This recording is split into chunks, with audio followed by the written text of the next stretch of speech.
Hey everyone, welcome back to our channel. Today I'm going to show you how to turn off Face ID on Apple purchases. So first, open your settings.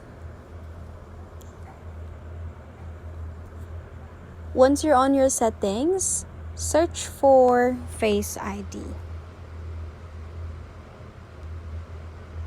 And then what you need to tap is Face ID and passcode.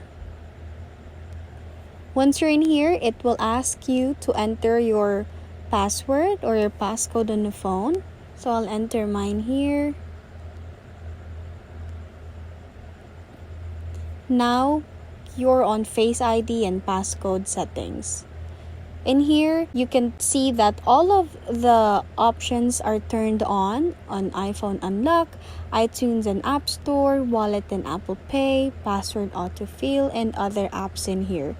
Since we don't want Face ID for our purchases, you can tap this iTunes and App Store and Wallet and Apple Pay so that you can remove the Face ID required for this too.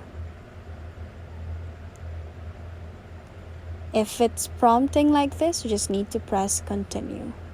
But since I want it to stayed like that, I'll press cancel. But basically, that's how to turn off Face ID on Apple purchases. If you like this video, please give us a thumbs up, comment down below, and subscribe to our channel. Thank you for watching.